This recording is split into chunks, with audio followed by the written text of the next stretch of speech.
Salut à toi et bienvenue dans ce cours. D'accord, je suis désolé peut-être que tu me vois à contre-jour, mais je trouve la vue vraiment belle et c'est pour cela que je voulais faire ce cours dans cet angle-ci. Et finalement, moi, tu me connais certainement. Si tu m'as déjà souvent vu sur mes vidéos quotidiennes que je réalise, eh bien, tu me connais certainement. Alors, je suis Pierre. Enchanté, comment vas-tu? Je suis vraiment ravi de faire ta connaissance aujourd'hui. Et pour ce cours d'aujourd'hui, on travaille ensemble, ou plutôt on fait la méthode ensemble. Tu vois, je suis juste à l'aéroport. Si c'est la première fois que tu me vois dans un cours comme celui-ci, je suis vraiment, ça me fait vraiment un plaisir de faire ta connaissance premièrement et d'engager cette discussion de ce cours ensemble. J'appelle cela un atelier parce qu'on le fait ensemble. Toi, tu es juste à côté de moi sur cette chaise et on fait tout ça ensemble. Alors, n'attendons plus, commençons directement. Je vais m'asseoir avec toi. Voilà, on s'assied ensemble. Peut-être que je vais m'asseoir comme ceci. Comme ça, tu vas pas me voir à contre-jour. Et moi, je profite toujours de la vue avec les avions. D'ailleurs, attends, je vais encore te montrer. Avec les avions, c'est vraiment chouette. Tu vois les avions qui sont là. Ils sont encore au sol. D'ailleurs, si ça ne te dérange pas, on va prendre une photo. Toi et moi, voilà, je vais prendre une photo comme cela. Alors, une petite photo de la vue. Et d'ailleurs, je te suggère de faire cela, d'immortaliser les moments de ta vie. Moi, j'aime bien prendre au moins 2 à 3 photos chaque jour. Et comme ça, je me souviens également de ce que je fais. Avant, je faisais du journaling. Ça veut dire que j'écrivais plus ou moins sur les grandes lignes ce que j'avais réalisé aujourd'hui. Ça veut dire, par exemple, je disais ce que j'avais mangé ce matin, comment je me sentais, puis l'après-midi, si j'avais une journée normale de bureau, ou bien si j'étais resté chez moi à la maison, si j'avais fait quelque chose de spécial, si c'était le week-end, où je me trouvais. J'utilisais pour cela Day One. C'est une application, en fait, Day One, One Day. Day One, j'oublie toujours le nom. Maintenant, je ne fais plus, oui, c'est ça, Day One. Je n'écris plus voilà, tu vois l'application. Je ne fais plus cela, mais à la place, je prends des photos de moments clés dans ma journée. Ici, par exemple, je prends une photo. Je vais prendre une photo également, de ce moment, à faire une petite formation ensemble. Voilà, tu vois, ça c'est la photo. D'ailleurs, peut-être que je vais la mettre sur les réseaux. En train de faire, ou bien comme ça. Voilà, on se fait un selfie. Comme ceci, tu vois, c'est assez amusant. Et voilà, là, tu me vois en train de faire, la formation du jour. Alors, de quoi nous allons parler? Si tu as pris cette formation, tu sais certainement de quoi on va parler. On va parler de mode de vie. D'ailleurs, j'écris tous les thèmes de mes ateliers, si ça t'intéresse, sur une application qui est très chouette et très minimaliste. Moi, j'adore les choses minimalistes parce qu'ainsi, c'est simple à utiliser, ça va droit au but. Et ça s'appelle Things 3, Things 3. Voilà. Attends, Things 3. Et là, on va parler donc de mode de vie basé sur une passion. Donc, faire seulement ce qui nous fait plaisir pour justement donner de la stimulation et agrandir les spectres de sa manière de vivre et également de la manière dont on se sent. Et finalement, ça rejoint aussi un autre principe, qui est le principe que je disais juste il y a une seconde de cela. J'expliquais mon application Things 3 que j'adore utiliser, qui est minimaliste. Et évidemment, avoir une vie minimaliste, faire le propre dans sa vie, dans son quotidien, également dans les applications que l'on utilise, ça fait toute la différence. Et d'ailleurs, si ça t'intéresse, je développe par moi-même, donc ça c'est ma propre application, une application qui s'appelle Mealsnap, Mealsnap. D'ailleurs, on peut aller sur l'App Store. C'est une application qui scanne la nourriture. Voilà, je vais simplement sur l'App Store, je vais taper Mealsnap, S-N-A-P. Ah, évidemment, si je fais une faute, S-N-A-P. Voilà. Voilà, Mealsnap et c'est celle-ci. Donc, c'est une promotion, c'est pas celle-ci, c'est celle-là. Voilà, Mealsnap AI. Donc, et ça, c'est une application que j'ai développée qui aurait été, on va jouer la vidéo. Tu vois, tu scannes un plat, tout simplement. Un plat, tu as toute l'évaluation et directement, tu as le verdict du plat. Évidemment, j'ai mis une musique un peu boum boum, un peu qui motive, mais l'application est sans musique. Et tu peux également voir la progression de ton poids. Voilà. Donc ça c'est l'application Mealsnap. Et c'est aussi une application basée sur faire le moins possible. Il faut que ça soit facile d'utilisation, le moins de fonctionnalités, ça va droit au but, ça fait les choses bien, mais c'est pas une machine à gaz. Ça fait simplement bien les choses, mais avec le moins de fonctionnalités possible. Au lieu de vouloir tout faire et mal faire ce que l'on veut tout faire, eh bien on fait moins, mais on les fait parfaitement bien. On résout finalement le problème de base qui est d'enregistrer on va dire les meals, ça veut dire les plats que l'on mange durant nos journées et les boissons, donc d'enregistrer, de traquer ce que l'on mange en forme d'agenda finalement. Donc tu peux naviguer par rapport à aujourd'hui, hier, il y a 1 mois, il y a 3 mois, qu'est-ce que j'avais mangé, et tu peux également voir si c'était bon, moins bon pour la santé, et ça va aussi te donner des suggestions dans ce que tu devrais améliorer dans tes repas, des repas qui sont mieux pour toi et des repas qui sont moins bien. Si tu as un repas pas très équilibré, eh bien l'application va te dire il faudrait rajouter un peu de noix, un peu de ci, un peu de ça, moins de graisse, tu vois. Et ainsi tu sais pour la prochaine fois. Donc finalement ça te permet de traquer tous tes repas et les liquides que tu bois également. Et d'ailleurs, j'ai pris un café qui est juste à côté de moi. Mais à nouveau, les cafés, moi, souvent, je prends un flat white, mais je ne prends pas de lait de vache. Je prends du lait d'amande. Mais par contre, à nouveau, avec le lait, il faut aussi faire attention parce que souvent, les laits d'amande, les laits d'avoine, les laits de soja, ils rajoutent du sucre. Donc, il faut faire attention. Voilà, donc, avoir sa propre vie et faire le propre. Des applications sur son téléphone, ça va d'applications sur son téléphone, moins d'applications, des applications simples d'utilisation, moins de vêtements, pas des vêtements à l'abandon, je veux dire des vêtements que l'on n'utilise même pas et qui sont à l'abandon dans notre placard, non, simplement les vêtements que l'on utilise. À quoi bon avoir une belle maison, une grande garde-robe si c'est pour stocker des vêtements que l'on ne met jamais. Rééquilibrer sa journée, donc supprimer les choses qui sont pas nécessaires. Parfois ce sont des rituels, parfois ce sont des gadgets, ce sont des choses que l'on accumule tout simplement, que l'on achète. Finalement, il faut voir les magasins comme des espaces de stockage au lieu d'utiliser notre maison comme espace de stockage. Et donc compris tout cela, et ça va ralentir aussi dans nos projets. Alors, commençons directement. Donc, un mode de vie basé sur sa passion, c'est finalement un mode de vie où ta passion parle. Ça veut dire qu'au lieu de faire des choses définies par le biais, tu sais, de notre enfance, de notre éducation, on a souvent été éduqués dans un moule et donc on va prendre des choix qui sont pas vraiment nos choix, mais ce sont des choix par défaut. Pourquoi des choix par défaut? Eh bien, tout simplement parce que ce sont des choix que tu as été habitué à voir ces choix dans ton entourage, autour de toi, et donc tu vas les prendre.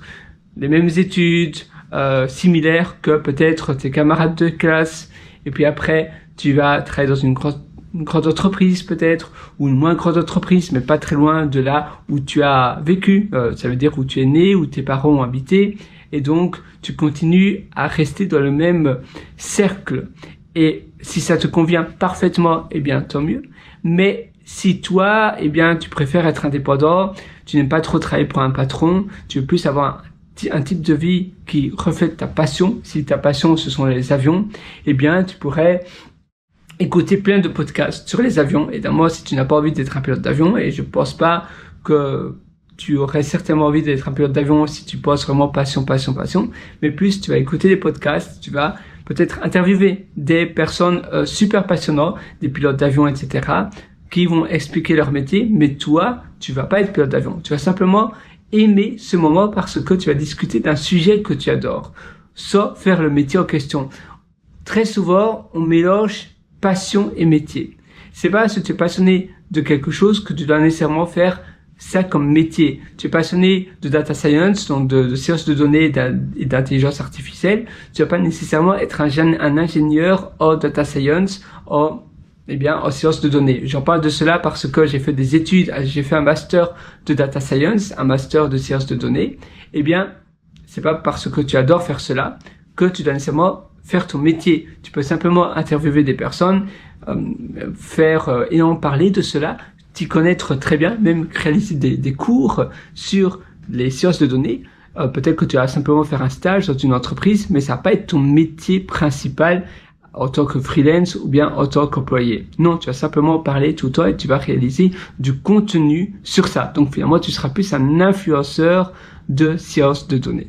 Ici, c'était un exemple, mais ça peut être la même chose pour l'aviation. Je parle de l'aviation parce que, eh bien, je suis à l'aéroport. Ça peut être la même chose pour la couture. C'est pas parce que tu adores la couture et que tu as peut-être envie d'interviewer des personnes qui sont très douées en couture.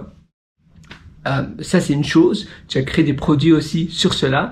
Et ton produit, ça pourrait aussi être l'intervention. Donc, tu interviews des personnes qui sont très douées de leur métier et tu fais des interviews plus longues où ça sera ton produit. Donc toi, finalement, c'est simplement une discussion bien posée, poser finalement de bonnes questions, c'est très dur. Et donc, les gens sont prêts à payer pour des experts qui parlent très bien de leur sujet, mais toi, tu vas pas nécessairement t'y connaître sur ce sujet. Tu seras tout simplement l'intervenant. Tu seras le journaliste, le journaliste haut de gamme qui fait des cours, qui fait des formations sur le sujet. Il y a plein de plateformes de formation où la personne paye un expert et cet expert va parler de son sujet.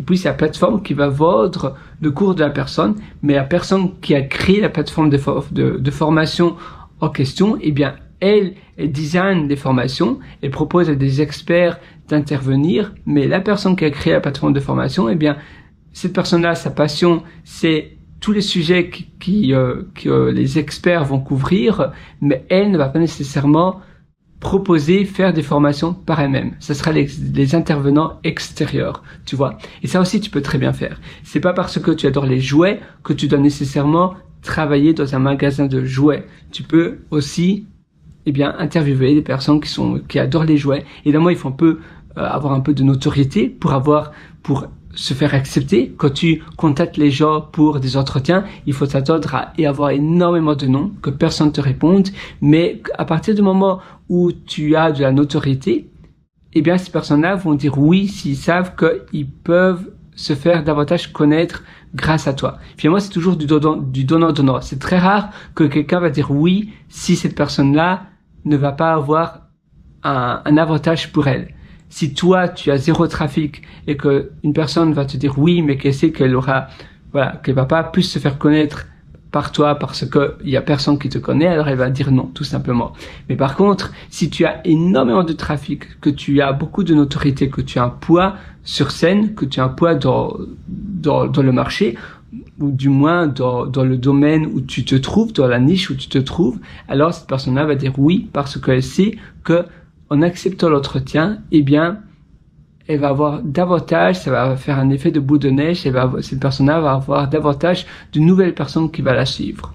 Donc, c'est toujours, il faut s'attendre, il faut accepter finalement le fait que les gens disent oui, toujours parce qu'ils sont égoïstes, pour eux. Ils vont jamais dire oui pour toi parce qu'ils te connaissent pas, donc ils savent pas qui tu es, sauf si tu connais un très bon ami ou bien une personne de ta famille, alors là ils vont dire oui parce que évidemment pour te faire plaisir. Mais si c'est quelqu'un qui ne te connaît pas du tout, pourquoi dirait oui? Non, parce que sinon il va perdre son temps avec un inconnu. Donc c'est toujours, si la personne dit oui, c'est parce que elle sait qu'elle peut en tirer quelque chose. Il faut l'accepter, c'est comme ça, le monde fonctionne comme ça. Évidemment, sauf si dans ta famille tu as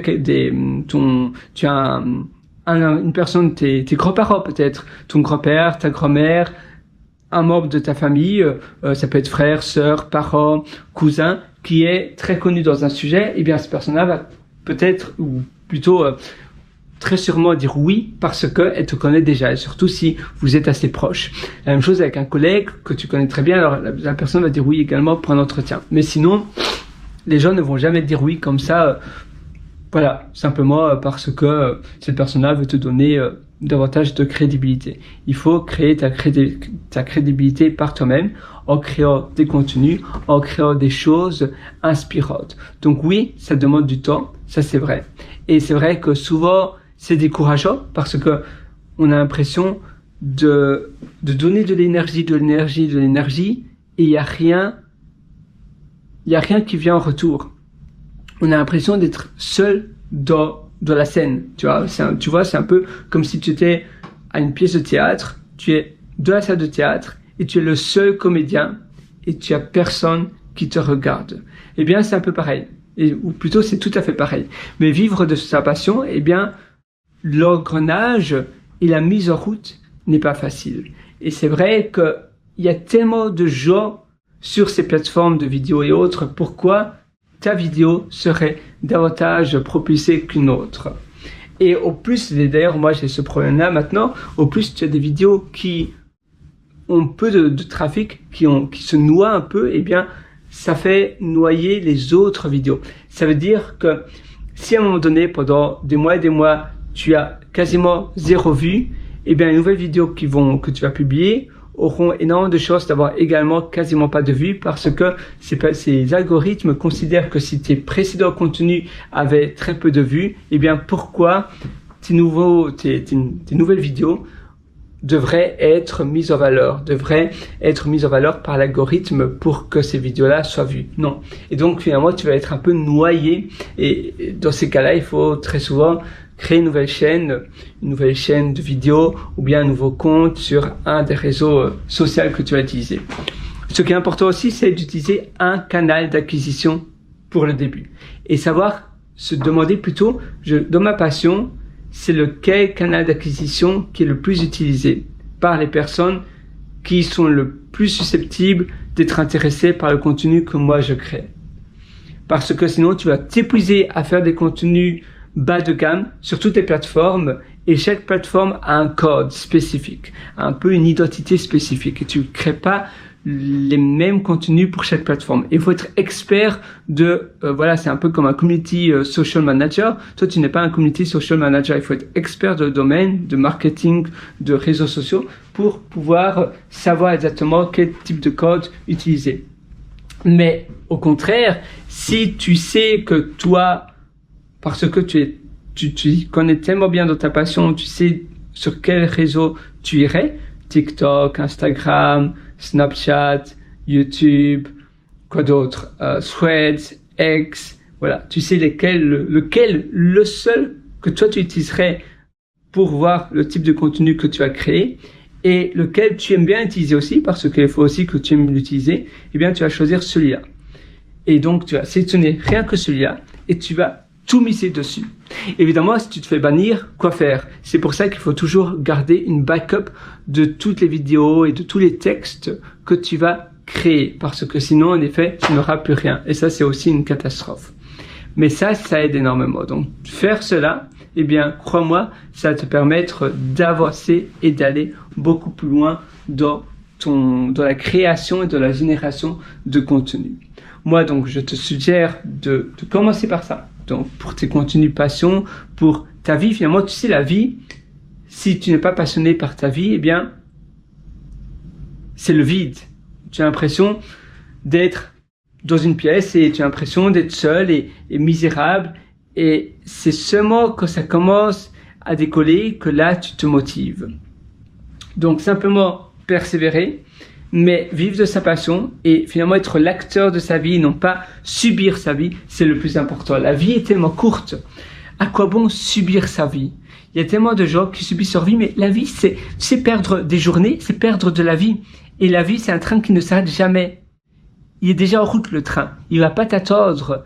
Quand tu perds une journée, tu peux plus jamais revenir en arrière. C'est une journée de perdu à tout jamais. C'est pour ça qu'il faut commencer dès maintenant à prendre les bonnes décisions, les choses qui te tiennent à cœur, les choses qui te donnent de la dopamine, où tu te dis, waouh, oui, en effet, j'ai des étoiles dans les yeux, c'est ça que je vais faire. Et alors, tu vas créer du contenu, tu vas réfléchir aussi stratégie, parce que le marketing, à nouveau, on a beau à dire, mais le marketing, c'est le plus important. Du bon contenu, c'est important, mais si tu es passionné, certainement que ton contenu sera bon, mais si personne te connaît, tu as beau créer des choses, tu as beau créer des livres, si personne te connaît, eh bien, tu n'auras personne.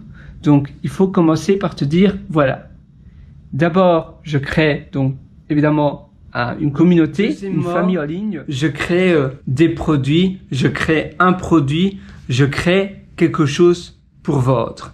Mais d'abord, eh bien, l'attraction. D'abord, le mouvement en ligne, le mouvement qui est se créer une communauté, un groupe de fans qui t'adorent, qui adorent ton contenu, qui adhèrent à ce que tu fais, qui adhèrent à tes idées, à tes valeurs, à ce que tu partages. Et ce groupe de fans, eh bien, va te suivre pour toi parce que ils trouvent que ce que tu partages, tes idées, tes opinions, eh bien, ils adorent. C'est tout ce qu'ils veulent pour eux. Donc, ils vont te suivre tous les jours. Surtout, si tu crées du contenu tous les jours, même si c'est tout petit, eh bien, tu vas créer une addiction.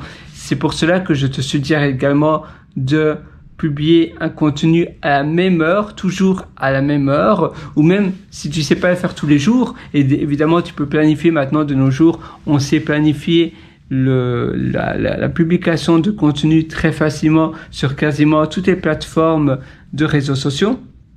Mais si tu peux pas le faire ou bien tu veux pas le faire, tu peux le faire une fois par semaine. Si tu sais pas le faire tous les jours, une fois par semaine ou une fois tous les 3 jours. Mais c'est très important d'être régulier. C'est-à-dire alors tous les 3 jours ou bien tous les mercredis à 10h du matin ou à 14h de l'après-midi ou bien à 16h.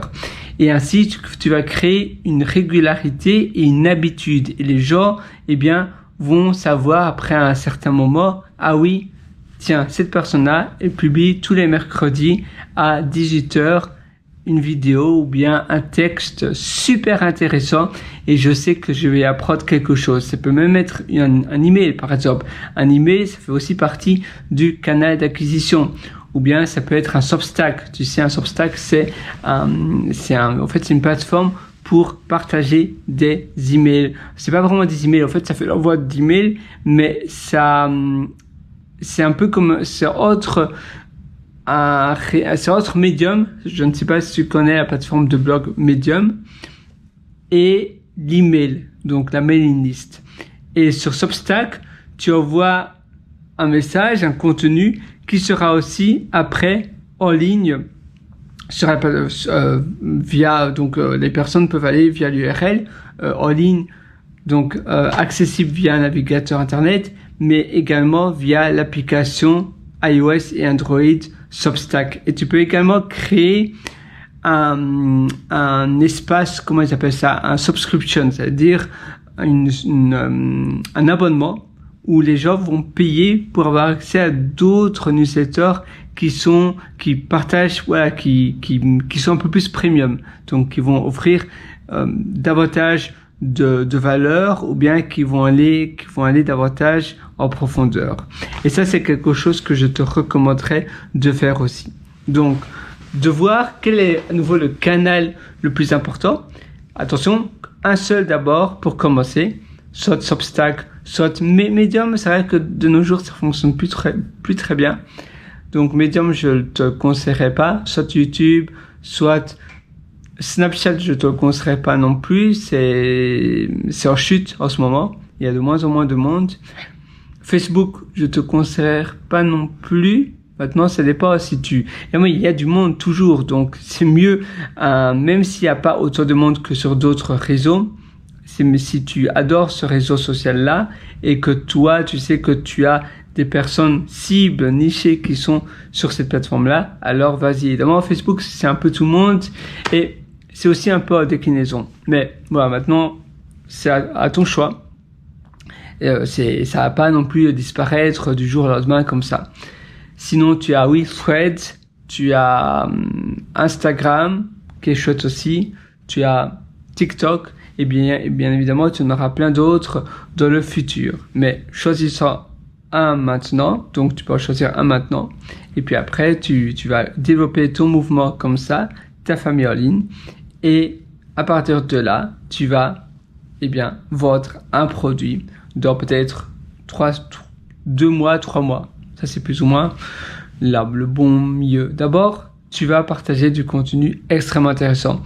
Et même si tu n'utilises pas l'email comme canal d'acquisition numéro 1, d'ailleurs, l'email, c'est très dur parce que les gens doivent te connaître pour inscrire leur adresse email. Donc, en réalité, l'email, tu vas toujours faire un réseau social plus email, sauf Substack. Substack, c'est un peu une exception, mais c'est vrai que rien que Substack, c'est un peu léger aussi. Donc, dans l'idéal, je te suggère de t'inscrire à une mailing list, donc d'avoir un accès à une mailing list comme Mailchimp ou bien ConvertKit, qui sont deux excellents fournisseurs de mailing list. C'est-à-dire que tu auras une liste email et tu pourras envoyer des emails à partir de là. Podia, pour ça, c'est un espace membre pour les formations, mais là, c'est un peu l'exception parce que tu peux aussi envoyer des emails à partir de Podia. Voilà, c'est comme tu veux. Mais c'est vrai que l'envoi d'email fonctionne aussi très bien et comme ça, tu utilises qu'une seule plateforme, mais il y a une limite et tu devras payer plus cher si tu envoies des emails sur Podia une fois que la limite gratuite a été dépassée. Je pense que c'est 1000 ou bien c'est 100 ou 1000 personnes inscrites à ta mailing list de Podia. Voilà. Mais c'est vrai que vivre de sa passion, c'est extraordinaire. Tu peux aussi vendre un livre comme premier contenu sur Amazon KDP. C'est Kindle Kindle Self-Publisher Direct KDP et P c'est pour Publisher. Et voilà, c'est aussi un chouette moyen de vendre quelque chose. Maintenant, c'est dur de se faire connaître ou bien il faut utiliser la publicité. Une fois que tu as beaucoup de gens qui achètent un livre de toi, donc ton livre sur Amazon, alors tu auras ton livre qui sera recommandé. Mais avant cette étape-là, c'est assez dur. Oui, c'est assez dur. Donc moi, le livre, je recommanderais seulement à partir du moment où tu as une grande audience et que tu sais que si tu fais la promotion de ton livre, il y aura une foule de personnes qui va l'acheter, mais pas avant. Et voilà, donc finalement, c'est un peu ça. Vivre de sa passion, c'est tellement passionnant. D'ailleurs, je te suggère ce livre-ci. Tu l'as au format Kindle. C'est Traffic Secrets. Il est un peu vieux maintenant. C'est-à-dire que les astuces, les choses qu'il partage dedans sont un peu obsolètes. Mais ça reste un bon livre. C'est pour ça que j'ai voulu te le montrer. Tiens, c'est amusant. On dirait qu'il fait du data visualization sur la photo. Parce que ce sont des visualisations. On dirait qu'elles sont faites avec Tableau. Tableau, c'est un logiciel pour faire des visualisations de données. À nouveau, j'ai fait un master de data science, donc je m'y connais quand même un petit peu. Mais c'est amusant parce que j'ai l'impression que c'est une fausse photo en fait, et il est simplement devant. Mais les écrans sont pas vrais. Ou bien oui, trafic, oui. Ouais, je ne sais pas. Mais sinon, le livre lui-même est chouette.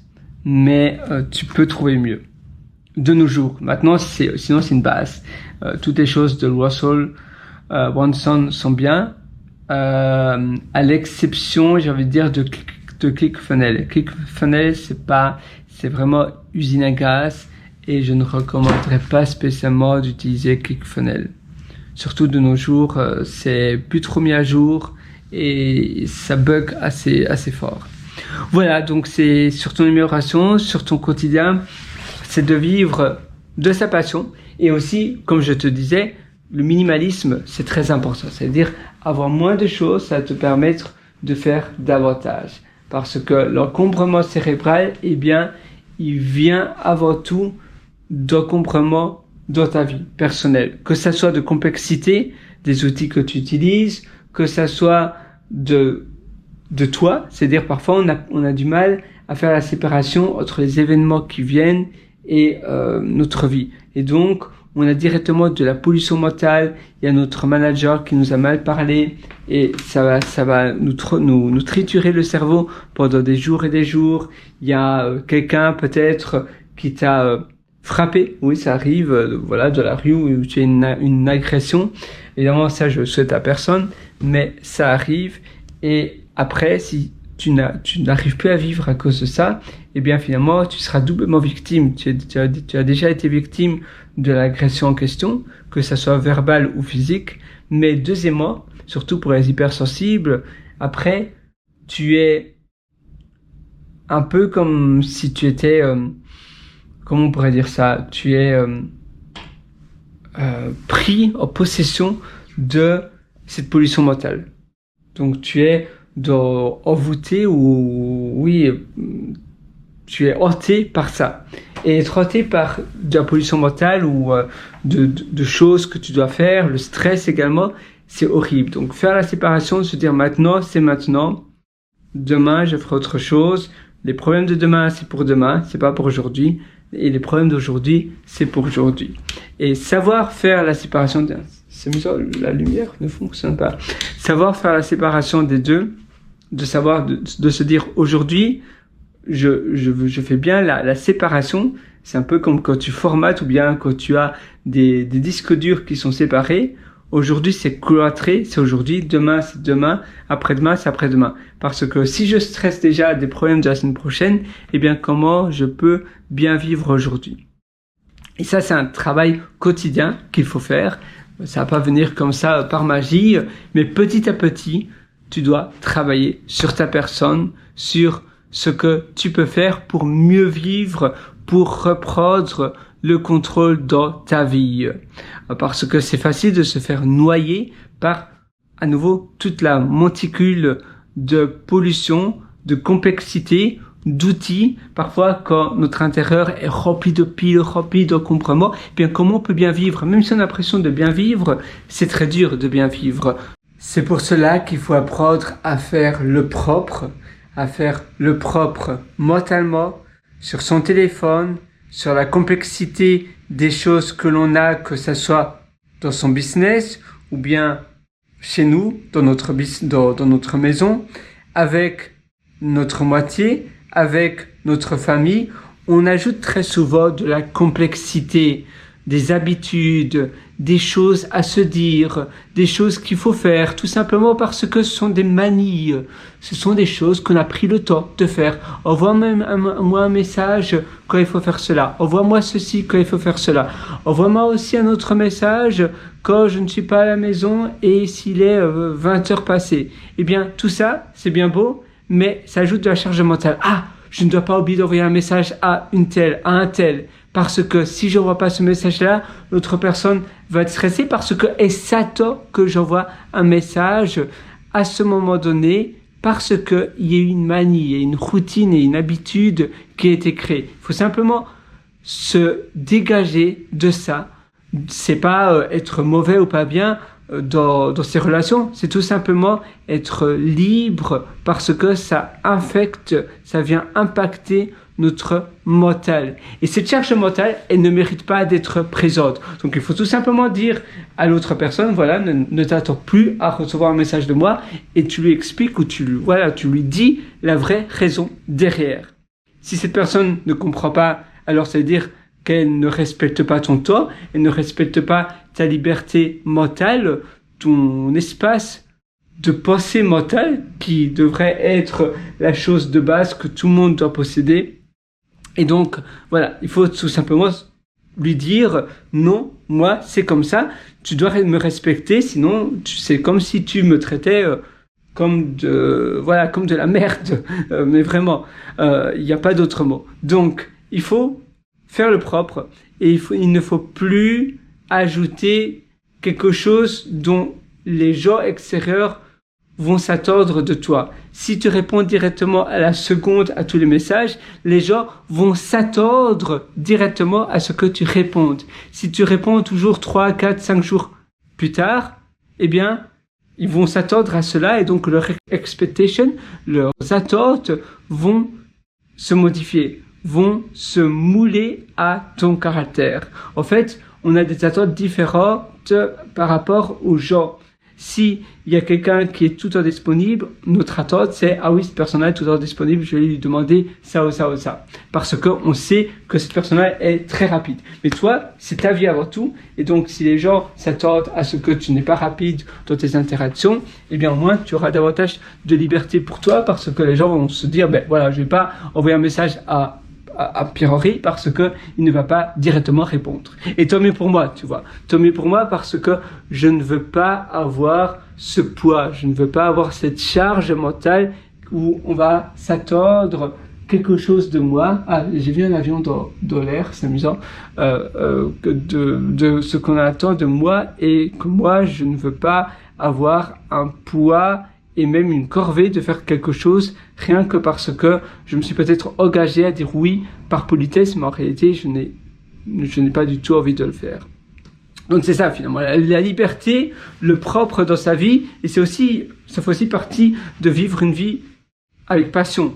C'est vivre une vie où on a fait le propre, on a débroussaillé tout notre quotidien pour pouvoir, vivre ce que l'on veut faire. Et donc, avec tout le temps dégagé et l'esprit dégagé, tu vas enfin pouvoir, vivre une passion que ça soit dans les livres, voilà, tu vois, là j'ai pris quelques livres pour te montrer, que ça soit dans ton activité, que ça soit dans plein de choses finalement. Et tu vas pouvoir créer des choses de cette manière-là. Sur ce, moi je te souhaite à nouveau tout le meilleur. Je te félicite premièrement d'avoir déjà regardé la partie 1 de cet atelier.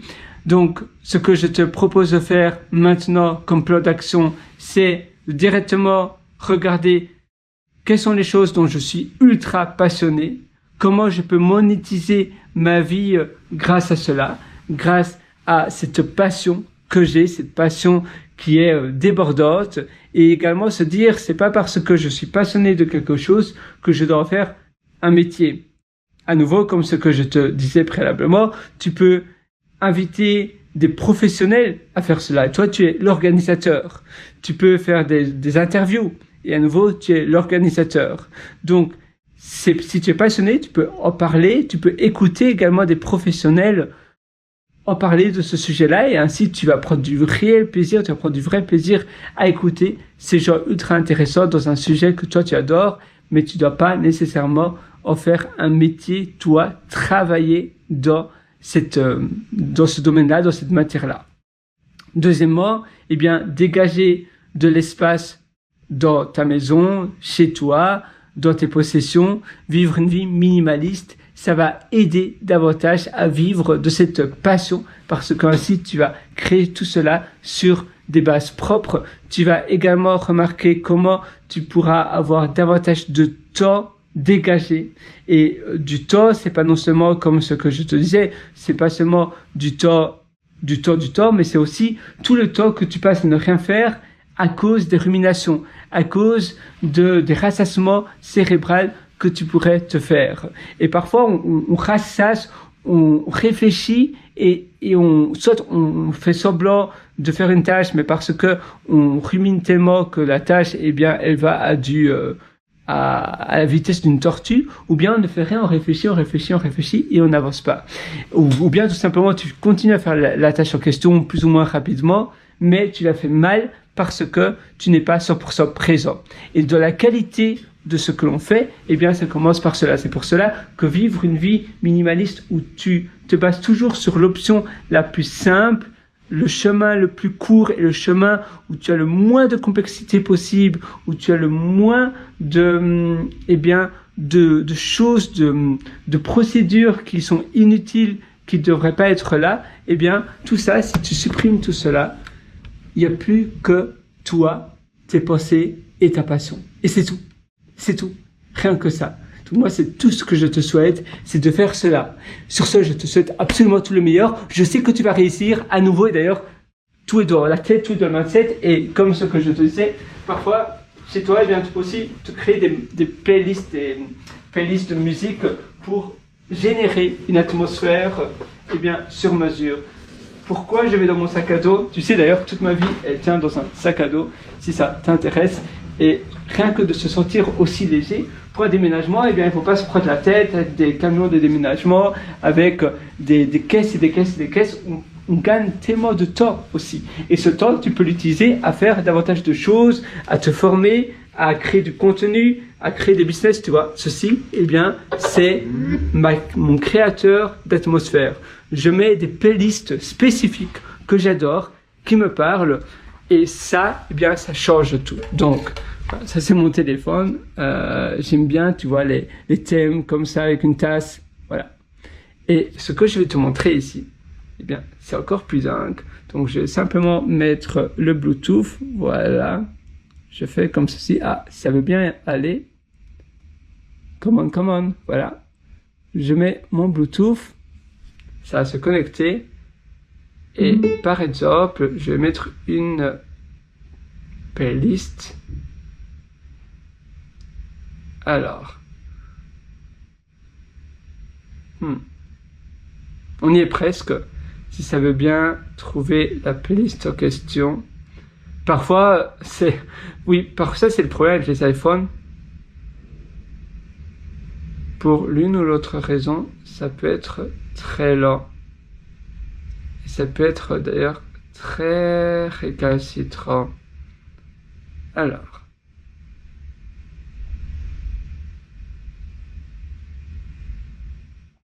Tiens, décidément.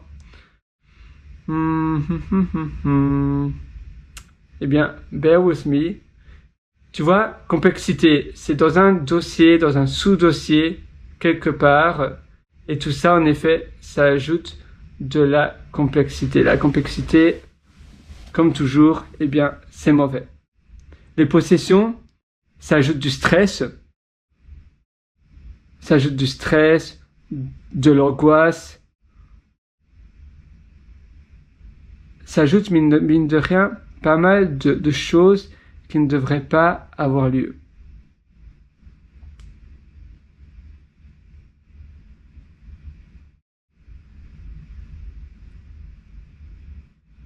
Alors, comment ça se fait que je ne trouve pas le dossier musique?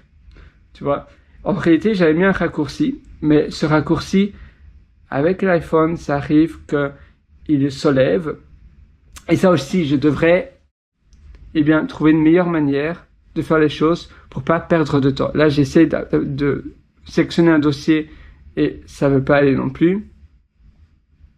Décidément. Donc, comment on peut faire dans ces cas-là? Ça, c'est une bonne question. Eh bien, je pense que ma seule solution, c'est de persévérer. Et encore, parfois, tu attends. Et si ça ne veut jamais aller, eh bien, c'est un peu difficile. Alors, si ça veut bien aller, eh bien non, je pense que ça sera pour une fois prochaine, ma playlist. C'est dommage, parce que je l'écoutais il y a moins de quelques heures de cela. Et évidemment, si ça veut pas aller, ça ne veut pas aller. Bon, bah, je suis désolé. Malheureusement, non, c'est pas... non, ça ne va pas. Mais tu vois, tu mets une playlist et à nouveau, ne mets pas des sous-dossiers de sous-dossiers parce que sinon avec l'iPhone, eh bien, tu vois, tu essaies de sélectionner un dossier, tu vois, ici, il n'y a rien qui va. J'essaie de sélectionner et ça ne veut même pas se sélectionner et avant, il y avait tous les raccourcis qui se trouvaient là et ils ont tous disparu. Et ça, eh bien, ça arrive. Il faut toujours se dire, c'est la loi de Murphy, s'il y a quelque chose qui peut arriver, ça va arriver un jour ou un autre. Donc, il faut trouver une autre solution, un autre moyen pour jouer de la musique quand tu en as envie. À nouveau, les choses les plus simples possibles. Si j'ai simplement un petit player MP3 et que c'est sur une carte SD, eh bien, il n'y aurait même pas de problème de Wi-Fi, de iCloud, de choses comme ça, où après, les données, eh bien, elles s'annulent bizarrement et tu n'arrives plus même à accéder à tes dossiers parce que quand tu cliques comme ça et que ça ne va pas, mon dossier musique, et d'ailleurs quand ça se synchronise, ça met des numéros aussi. S'il y a plusieurs dossiers qui sont les mêmes, ça ajoute une complexité et pas mal de charge mentale parce que parfois je cherche des fichiers qui disparaissent. Et ça, c'est pas agréable non plus. Donc, moi, ce que je te suggère, eh bien, c'est de trouver un moyen le plus simple possible de pouvoir, eh bien, faire cela pour éviter ce type de problème. Parce que sinon, tu as ce type de problème qui va arriver un jour ou un autre. Et après, ça va ajouter de la charge mentale. Tu vas prendre du temps à trouver quelque chose comme pour moi, eh bien, ma playlist devrait être tout simple. Je passe du temps à faire cela et ça devrait me prendre pas plus de 5 minutes. Voilà, sur ce, moi, je te souhaite absolument tout le meilleur. J'espère que cette belle première partie de la formation t'a aidé et je te souhaite d'y aller.